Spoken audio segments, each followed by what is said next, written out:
If you love plants, no visit to Washington, D.C. is complete without a visit to the U.S. Botanic Garden. Red art, red hybrid cabs, red bikes. A lot has changed since I moved here after college. A 10-minute walk from my old apartment building sits the U.S. Botanic Garden. I passed through Bartholdi Park, part of the Botanic Garden grounds, on a blustery winter day. Established in 1932, the 2-acre park today showcases sustainable garden designs scaled to home gardens. The historic Bartholdi Fountain occupies the center.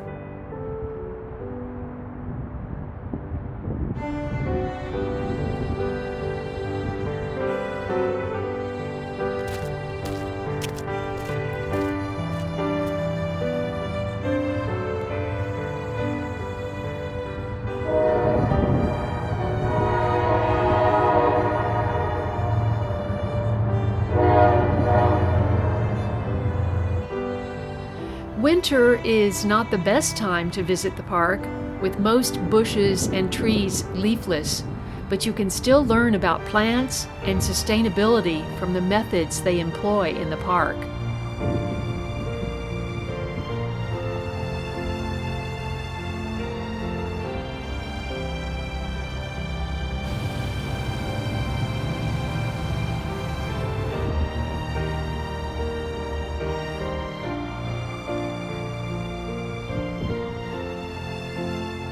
Frederick Bartholdi created the 15-ton, 30-foot cast iron statue for the 1876 Centennial Exposition in Philadelphia. The following year, it was moved to Washington. During the relocation of the Botanic Garden in 1927, it was dismantled and erected in its present location in 1932.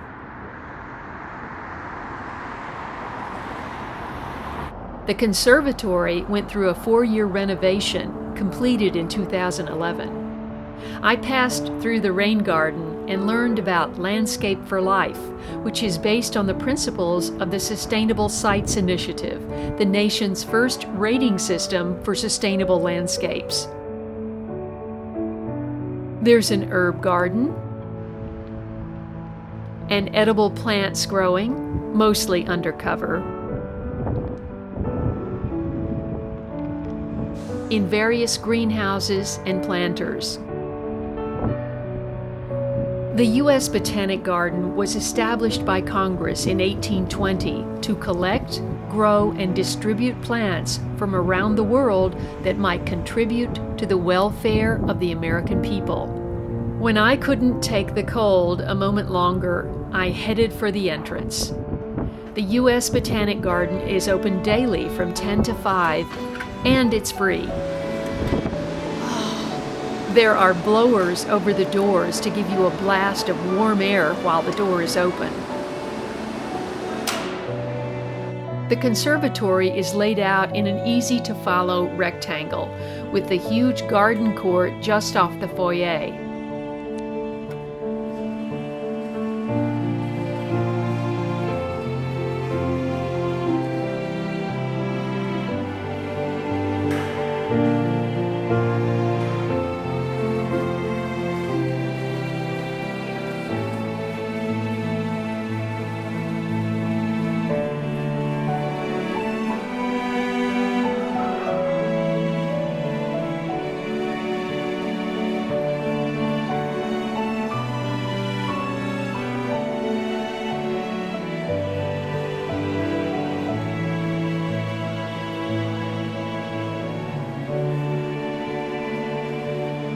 From there you enter the tropics, the largest garden in the center of the conservatory.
Smaller interconnected plant galleries are situated around its perimeter.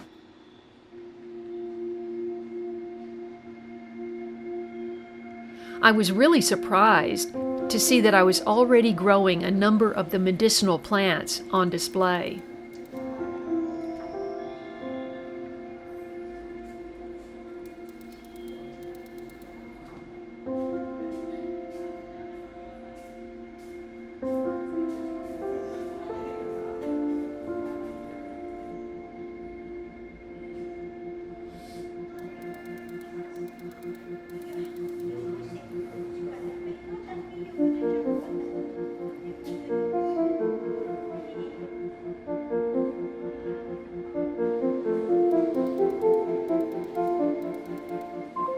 My kaffir lime tree is only 5 inches tall.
This feltbush tree was a revelation. I'd never seen one, and the leaves really feel like felt.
Did you know Hawaii was formed from sterile lava and that the fertile soil developed over time?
Most of the primeval plants are ferns, which reproduce not by seeds, but spores.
Ah, my favorite.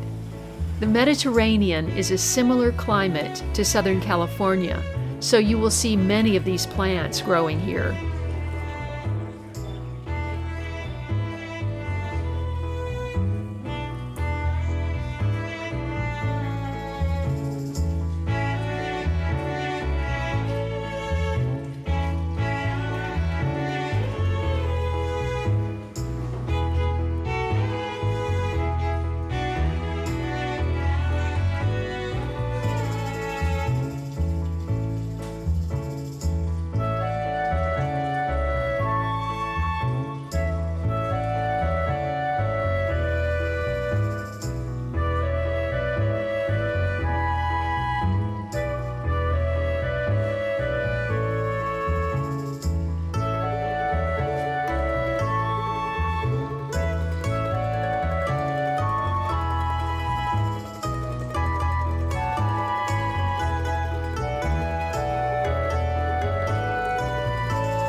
In the early 1800s, world leaders were keen to have a repository of plants that might benefit their citizenry, and George Washington was no exception.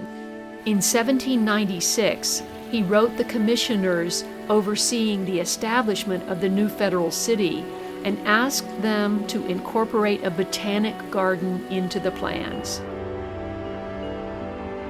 Washington, Thomas Jefferson, and James Madison all shared the dream and were instrumental in establishing the U.S. Botanic Garden on the National Mall.